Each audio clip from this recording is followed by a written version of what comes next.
मैया पार्वती और भगवान शंकर की वंदना करते हैं, जो कि श्रद्धा और विश्वास के रूप में है। श्रद्धा मैया पार्वती की है और विश्वास भगवान भोलेनाथ है। इन दोनों की वंदना करते हैं और कहते हैं कि हे प्रभु, भगवान की कथा जो हम श्री राम की कथा में प्रवेश कर रहे हैं, आप सबकी कृपा से यह निर्विघ्न संपन्न हो प्रभु। गणेश जी, मैया सरस्वती और मैया पार्वती और शंकर जी से श्री तुलसीदास जी प्रार्थना करते हैं। वंदे बोधमयं नित्यं गुरुं शंकर रूपिणं यमाश्रितो विवक्रोऽपि चन्द्रः सर्वत्र वन्दते। इसके पश्चात श्री गोस्वामी तुलसीदास जी गुरुदेव भगवान की वंदना करते हैं और फिर गुरुदेव भगवान के आश्रित होकर के गुरुदेव की वंदना करके फिर कहते हैं श्री सीताराम गुणग्राम पुण्यारण्य विहारिणो वंदे विशुद्ध विज्ञानो कवीश्वर कवीश्वरो। और गुरुदेव भगवान की वंदना के पश्चात महर्षि वाल्मीकि और महावीर जी की वंदना करते हैं, श्री हनुमान जी की वंदना करते हैं और कहते हैं कि मैं महर्षि वाल्मीकि और महावीर जी की वंदना करता हूँ। कैसे? ये दोनों महात्मा सीताराम गुणग्राम पुण्यारण्य विहारिणो, महाराज श्री रामचंद्र और मैया जानकी जी के जो अपार चरित्रों का पवित्र वन है उसमें विहार करने वाले हैं। और विशुद्ध विज्ञानो, अत्यंत पवित्र विज्ञान युक्त हैं ये, अर्थात श्री रामचंद्र जी के चरित्र कथन करने से कीर्तिमान है। मैं इनकी वंदना करता हूँ। किसकी? वाल्मीकि जी की और हनुमान जी की मैं वंदना करता हूँ। उद्भव स्थित संहार कारिणी क्लेश हारिणी सर्वश्रेयस्करीं सीता नतो हम राम वल्लभा। और फिर कहते हैं कि पुनः श्री जानकी जी की वंदना करते हुए मैं आगे बढ़ने का प्रयास करता हूँ। मैया जानकी जी की बारंबार वंदना करता हूँ। यन्मायावसवर्ति विश्वमखिलं ब्रह्मादि देवासुरा यस्त्वामृतैव भाति सकलं रज्जौ यथा भ्रमः यत्पादप्लवमेकमेव हि भवान् बोधे स्थिते सावधान् वन्देऽहं तमशेषकारणपरं रामाख्यमीशं हरे। अब गोस्वामी जी श्री रामचंद्र जी की वंदना करते हैं, मैया सीता की वंदना करते हैं, श्री राम जी की वंदना करते हैं और कहते हैं कि मैं राम नाम युक्त ईश्वर को बारंबार प्रणाम करता हूँ। वे कैसे हैं?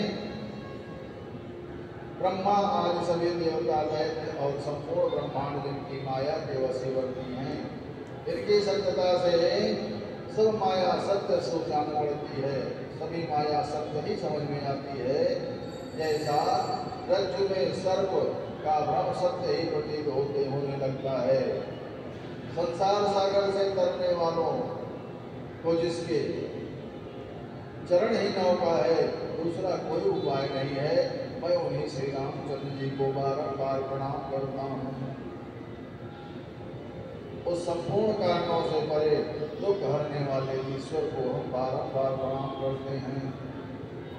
नाना पुराण निगमागम सम्मतं यत् रामायणे निगदितं क्वचित् ततोऽपि स्वान्तः सुखाय तुलसी रघुनाथ गाथा भाषामिवं भ्रमति मंजुलमातरो।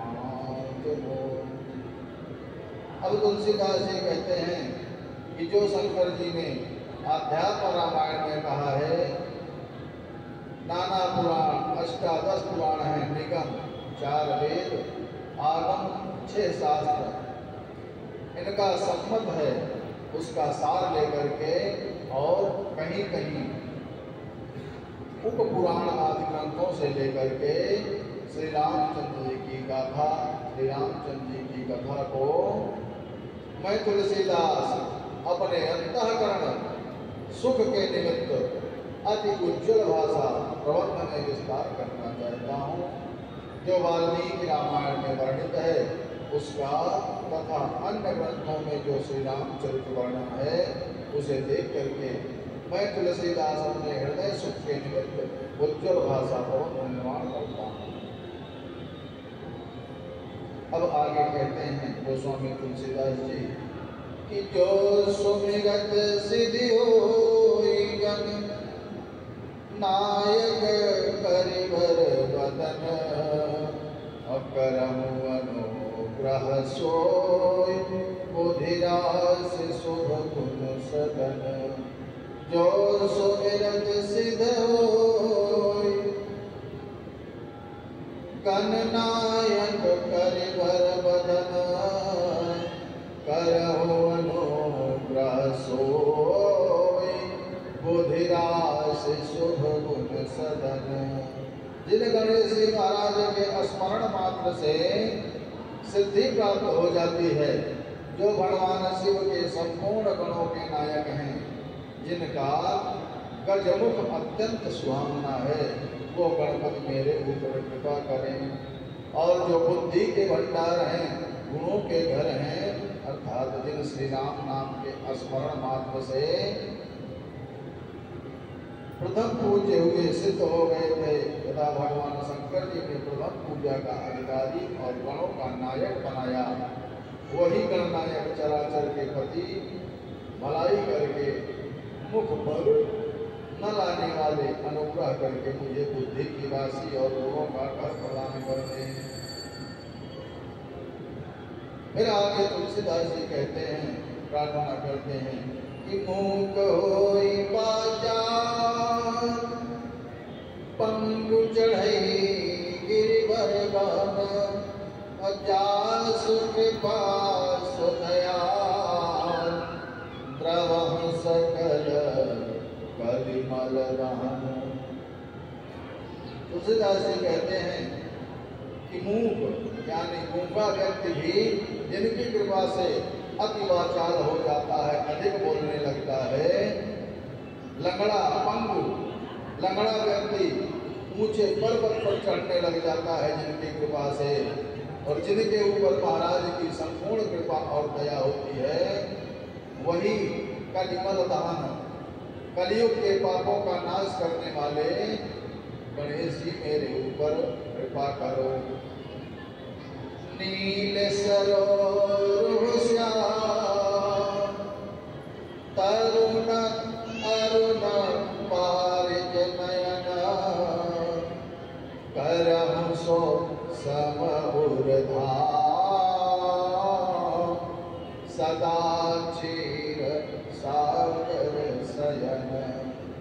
अब तीसरे सोठे में तुलसीदास जी कहते हैं क्षीर सागर में शयन करने वाले, जिनका शरीर और सभी अंग दिव्य हैं, अपने हृदय में निवास करने का आग्रह किया है।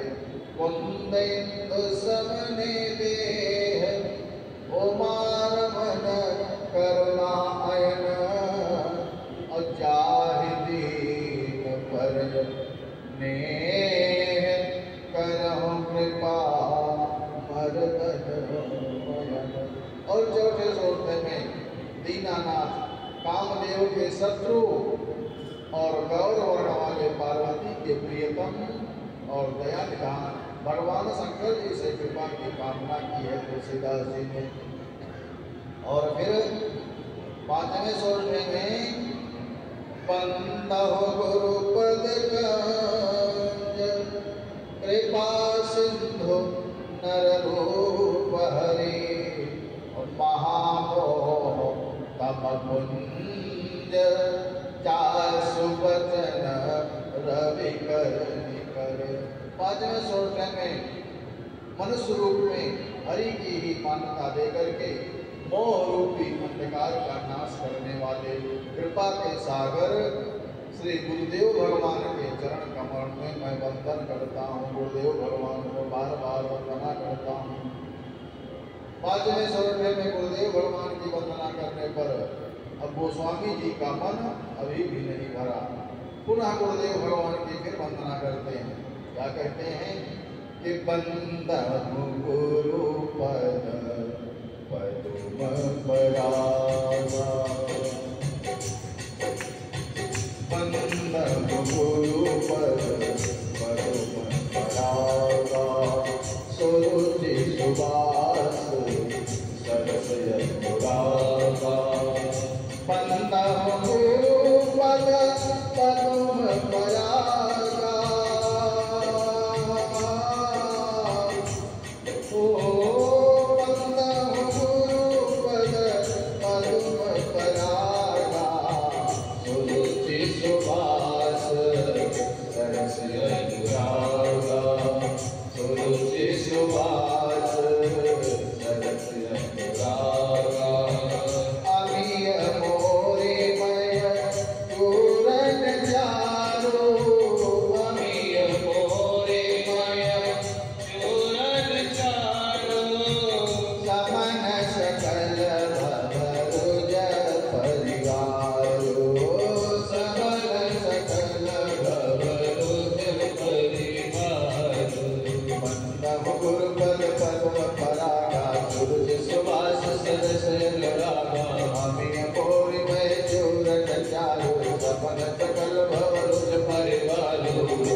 सुरुचि सुंदर स्वाद सुगंध तथा अनुराग रूपी रस से पूर्ण है। वह अमर मूल मतलब संजीवनी की जड़ी है। अमर मूल का सुंदर चूर्ण है जो संपूर्ण भवरोगों के परिवार को नाश करने वाला है। मैं उन गुरुदेव भगवान के चरणों में बारंबार प्रकार वंदना करता हूँ। आगे बाबा जी वर्णन करते हैं कि गुरुजी महाराज के चरणों के नख की ज्योति मणियों के प्रकाश के समान है। श्री गोस्वामी जी गुरुदेव भगवान गुरुदेव महाराज के चरणों के नखों की ज्योति मणियों के प्रकाश के समान बताते हैं, जिसके स्मरण से दिव्य दृष्टि उत्पन्न होती है। वह प्रकाश अज्ञान रूपी अंधकार का नाशक है। उस प्रकाश के हृदय में आते ही गुरुदेव भगवान के प्रकाश के हृदय में आते ही निर्मल नेत्र खुल जाते हैं। जब गुरुदेव भगवान की साक्षात कृपा हो जाती है तो निर्मल नेत्र खुल जाते हैं, संसार रूपी रात्रि के दोष मिट जाते हैं और राम रूपी मणि और माणिक्य गुप्त और प्रगट जो जिस स्थान में है दिखाई देने लगते हैं। गुरु महाराज के चरणों की रज कोमल को सुंदर अंजन है जो नेत्र दोष नाशक हैं। मैं उसी अंजन से विवेक रूपी नेत्रों को निर्मल करके श्री रामचरित्र का वर्णन करने का प्रयास करता हूँ।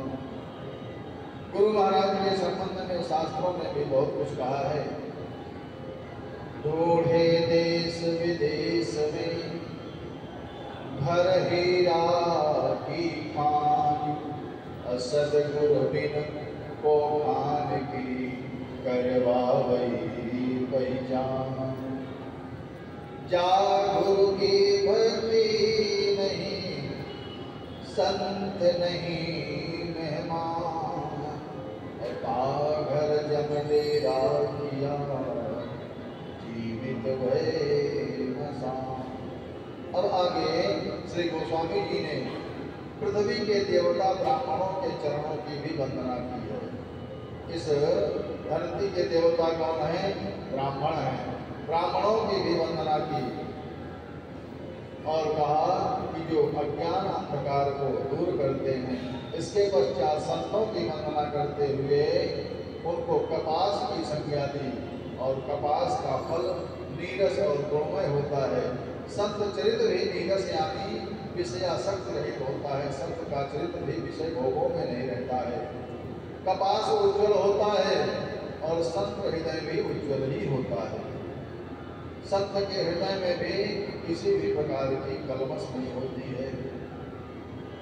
कपास की तरह संत का हृदय अज्ञान और पाप रहित होता है। पाप रहित होने के कारण विशद है। कपास में गुण होते हैं, संत भी गुणों की खान होते हैं। जैसे कपास का सुई में पड़ा धागा सुई के द्वारा किए छिद्र को ढक देता है, अथवा जैसे कपास लोढ़े जाने, काटे जाने और बुने जाने का कष्ट सह करके भी वस्त्र के रूप में परिणित होकर के दूसरे के गोपनीय अंगों को ढकता है, उसी प्रकार संत जो है स्वयं कष्ट भोग करके, स्वयं कष्ट सह करके दूसरे के छिद्रों को, दूसरे के कष्टों का हरण करता है। तभी तो संत संसार में पूजनीय वंदनीय होते हैं और गुरुदेव भगवान के रूप में पूजे जाते हैं। संत कहता है, साधक कहता है गुरुदेव भगवान से, हे गुरुदेव भगवान, आप ही हमारे लिए सब कुछ हो। इस जगत में और कोई दूसरा सहारा नहीं है, सिर्फ आप ही मेरे सहारे हो। साधक गुरुदेव भगवान से प्रार्थना करता है। तुलसीदास जी भी गुरुदेव भगवान से प्रार्थना करते हैं कि हे गुरुदेव, मेरा कोई न सहारा बिन तेरे, गुरुदेव सहारिया मेरे। मेरा कोई न सहारा बिन तेरे, गुरुदेव सहारिया मेरे। मेरा कोई न सहारा बिन तेरे, गुरुदेव सहारिया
गोस्वामी तुलसीदास जी संतों को प्रयागराज की संज्ञा दी है। कैसे संज्ञा दी है प्रयागराज की? मानस के माध्यम से। मुद मंगलमय संत समाजो, जो जग जंगम तीर्थ राजो, राम भक्ति का सुर सरिधारा, असर सहिरम विचार प्रचारा। बाबा जी संतों का समाज आनंद और कल्याणमय है कहते हैं, और कहते हैं कि जो जगत में चलता फिरता तीर्थ प्रयाग है, जहाँ उस संत समाज रूपी प्रयागराज में राम भक्त रूपी गंगा जी की धारा है और ब्रह्म विचार का प्रचार सरस्वती जी मैया हैं। आगे श्री गोस्वामी जी कहते हैं कि विधि निषेधमय कलिमल हरणी। आगे दुष्टों की फलों की वंदना करते हैं बाबा जी और कहते हैं कि विधि निषेधमय कलिमल हरणी, परम कथा रविनंदन भरणी। हरिहर कथा विराजति बेनी, सुनत सकल मुद मंगल देनी। आगे बाबा गोस्वामी जी कहते हैं कि विधि और निषेध, यह करो और यह न करो रूपी कर्मों की कथा कलयुग के पापों को हरने वाली सूर्य तनया, सूर्य की पुत्री यमुना जी हैं, और भगवान विष्णु और शंकर जी की कथाएं त्रिवेणी रूप से सुशोभित हैं, जो सुनते ही सब आनंद और कल्याणों को देने वाले हैं। उस संत समाज रूपी प्रयाग में धर्म में अटल विश्वास ही अक्षय वट है, और शुभ कर्म जो है वो परिकर है। यह प्रयाग सभी देशों में सब समय सहज ही प्राप्त हो जाता है, और आदर पूर्वक सेवन करने से क्लेशों का शमन करने वाला है। इस प्रयाग में स्नान का फल तत्काल देखने में आता है कि कौवे, कोयल और बगुले जो है हंस बन जाते हैं। संत समाज जो है प्रयाग की महिमा को वर्णन करने के बाद गोस्वामी जी ने सत्संग की महिमा बताई। बिनु सत्संग विवेक न होई, राम कृपा बिनु सुलभ न सोई। सत्संगत मुद मंगल मूला, सोई फल सिद्धि सब साधन फूला। श्री गोस्वामी जी कहते हैं कि सत्संग के बिना विवेक नहीं होता है, और श्री राम जी की कृपा बिना सत्संग के सहज नहीं है। श्री राम जी की कृपा के बिना वह सत्संग भी सहज में मिलता नहीं है, और सत्संगति आनंद और कल्याण की जड़ है। सत्संगत की सिद्धि प्राप्ति ही फल है, और सब साधन तो फूल हैं। दुष्ट भी सत्संग पाकर के सुधर जाता है। जैसे पारस स्पर्श होते ही लोहा सुहावना हो जाता है, वैसे दुष्ट जन भी सत्संग पाकर के सुधर जाते हैं, उनका जीवन भी सुधर जाता है। प्रारब्धवश सज्जन यदि कुसंगति में पड़ जाते हैं तो वे वहाँ भी सांप की मणि के समान अपने गुणों का ही अनुसरण करते हैं, अर्थात सांप के विष का मणि के प्रकाश करने के गुण पर कोई प्रभाव नहीं पड़ता है। उसी प्रकार सज्जन दुष्टों के साथ में रह करके भी अपने ज्ञान का प्रकाश करते ही रहते हैं। इसके पश्चात संतों की महिमा का वर्णन किया। वाल्मीकि नारद घट जोनी, निज निज मुखनी कही निज होनी, जलचर थलचर नभचर नाना, और जे जड़ चेतन जीव जाना। इसके पश्चात श्री गोस्वामी जी कहते हैं कि वाल्मीकि जी, नारद जी और अगस्त जी ने अपने अपने मुखों से अपनी होनी जीवन का वृत्तांत कहा है। जल में रहने वाले और जमीन पर चलने वाले और आकाश में विचरण करने वाले नाना प्रकार के जड़ चेतन जितने जीव इस जगत में हैं, सभी ईश्वर की कृपा से ही प्रणीत हैं। ईश्वर की कृपा सब पर है। और अब आगे श्री गोस्वामी जी कहते हैं कि परयका जो लगी तनु परिहरही, और जिमिहि उपल तल करही, बंदहु खल जस शेष सरोसा, असास बदन पर नहीं पर दोषा। मानस काल में दुष्टों को भी, जो अकारण ही अपने हितैषी को भी कष्ट देते हैं, दूसरों का नुकसान ही उनका लाभ होता है। दूसरों का अहित करने में मक्खी की तरह जो अपने प्राणों का भी बलिदान कर देती है, जैसे अपनी ही हानि कर लेते हैं।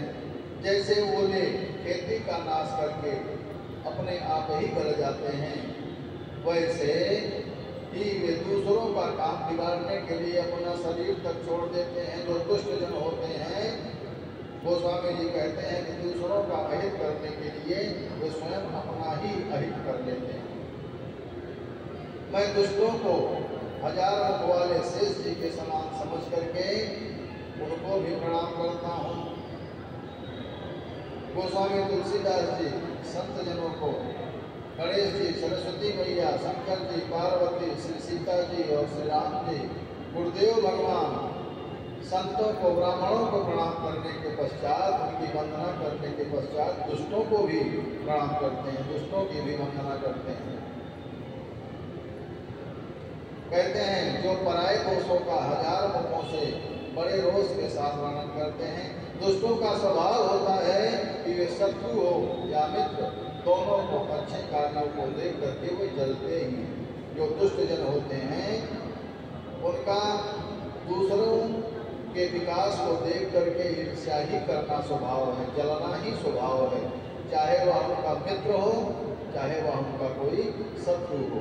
मित्र भी विकास करेगा तभी वो ईर्ष्या करेंगे, और शत्रु विकास करेगा तो ईर्ष्या करना तो स्वभाव ही है। इस प्रकार संत और असंत दोनों के मिलने को ही कष्टदायक मानते हैं।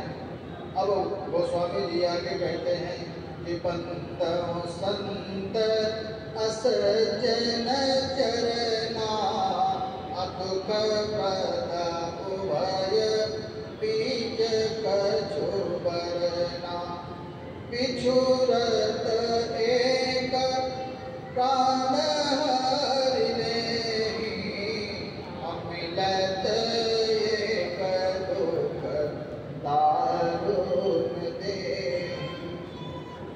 अब बाबा कहते हैं कि अब मैं संत और असंत दोनों के चरणों में प्रणाम करता हूँ, दोनों की वंदना करता हूँ। दोनों ही दुख देने वाले हैं, परंतु उनमें कुछ अंतर कहा गया है। वह अंतर यह है कि संत जब बिछुड़ते हैं, जब संत बिछुड़ते हैं, संत दूर होते हैं, तब जैसे प्राण हर लेते हैं, जैसे प्राण ही चला जाए, ऐसा अनुभूति होती है। संत जब बिछुड़ते हैं तब कष्ट देते हैं, और दूसरे जो असंत हैं, असंत जो दुष्ट जन हैं, वो मिलते हैं तब दुख देते हैं। संत दूर होते हैं तब कष्ट होता है, और असज्जन दुष्ट जन जब मिलते हैं, जब वे नजदीक आते हैं तब कष्ट होता है। अर्थात संतों का बिछुड़ना मरने के समान दुखदायी होता है, और असंतों का मिलना तो महान कष्टकारक होता है। संसार में संत के देश में बहुत से दुष्ट पूजे जा रहे हैं, परंतु कालनेम जैसे राक्षस भी पूजे जा रहे हैं। संत का वेश ये पूरा है, तब भी उसका जामवान और हनुमान जी की तरह आदर ही होता है। संगत का बड़ा प्रभाव होता है और कुसंग के कारण धुआं कालिक कहलाता है, और सुसंग से वही कालिक पुराणों के लिखने के काम आता है। उसी स्याही से वेद पुराण लिखे जाते हैं, और सही रास्ता मिल गया तो, और सही रास्ता नहीं मिला तो वही स्याही कपड़े पर दाग बना देती है। बस समय का फेर है, संगत का फेर है। अगर वही स्याही कलम में पड़ जाए तो किताबों पर, कॉपियों पर लिखने का काम करती है, और वही स्याही कपड़े पर पड़ जाए तो वही दाग लगा देती है। व्यक्ति वही है, संगति कैसी है, प्रभाव उसका है।